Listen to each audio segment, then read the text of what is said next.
Hello, Aiming for Excellence Tutoring family. My name is Sharika Hardaway, and I help students in grades K through 5 to maximize their learning potential through a company called Aiming for Excellence Tutoring Service. Thank you for logging in for yet another Learning Tip Tuesday. You don't want to miss this one. This is going to be talking to the parents who have students who, let's say, they know all of their letters, they know all of their sounds, and they're beginning to start to blend letters together to make words, but they're just not quite able to do so. If that is your child, or if you're having this particular problem, make sure to stay tuned for this tip because it's specifically for you.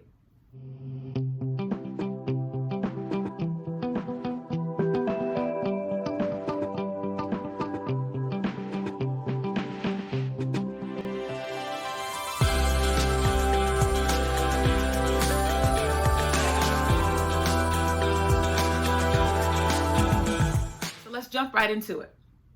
So you have young learners, and they know all of their letters, so they're able to recognize their letters on sight pretty fluently. They know all of the sounds that the letters make. So now the natural next progression into their venture of reading is to be able to blend those letters together in order to make words. And this step sometimes is a place where our young learners get stuck.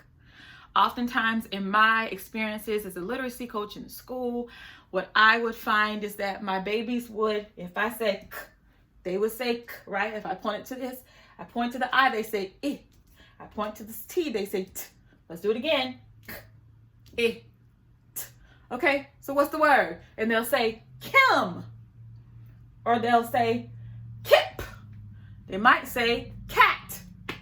Well, basically what's happening here is the student is spending so much time trying to say this sound in the first letter, and then they remember the sound in the second that the second letter makes. By the time they get to the third letter, they forget the sounds that the first two letters make, or they'll and remember the last one, or they'll remember the first two sounds and they'll forget the last sound. And that's where successive blending comes in. So you'll still have the babies to blend the sounds together, but it will look something like this. K, k, I, k, I, k, t, kit. Now you don't have to do it in that exact sequence, but what I like to do when I'm using the strategy of successive blending, I always go to the first letter, k, then we put the first and the second letter together, k, I. Then we put these two phonemes together, ki. So now the student has the two phonemes together, ki.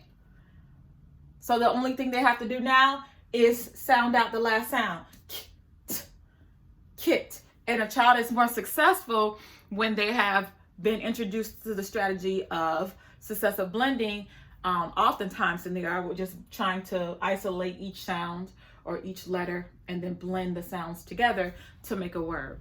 Here is a real life example of me during a tutoring session using the strategy with a student, and here is the outcome.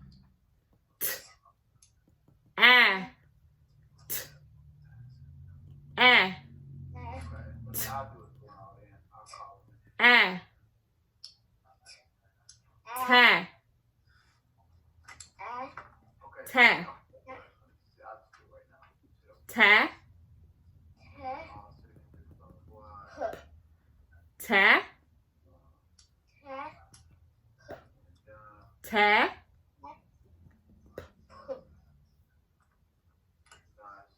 now say the word.